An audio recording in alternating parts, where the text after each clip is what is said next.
August 31, 2021 ay tuluyan na ngang iniwan ni Mahal ang mundo na talaga namang ikinalungkot ng karamihan. Well, sino ba naman ang hindi malulungkot gayong isa naman si Mahal sa nagbigay ng mga ngiti sa atin noong siya ay nabubuhay pa.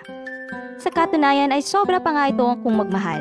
Kaya ngayon para sa iyong kaalaman ay kilalanin natin ang mga lalaking naging kasintahan at naging asawa ni Mahal. Number 5.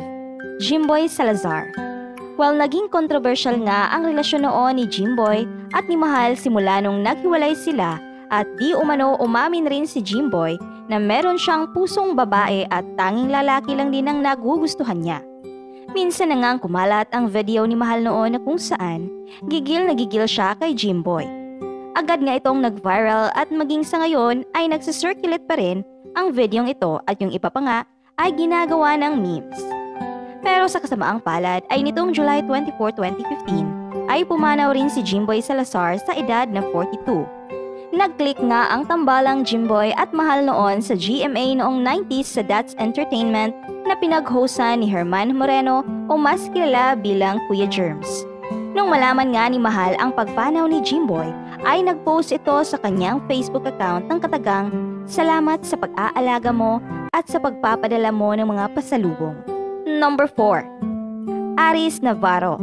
Nagkakilala si Mahal at Aris noong 2004 pero di daw niligawan agad ni Aris si Mahal noong mga panahong iyon.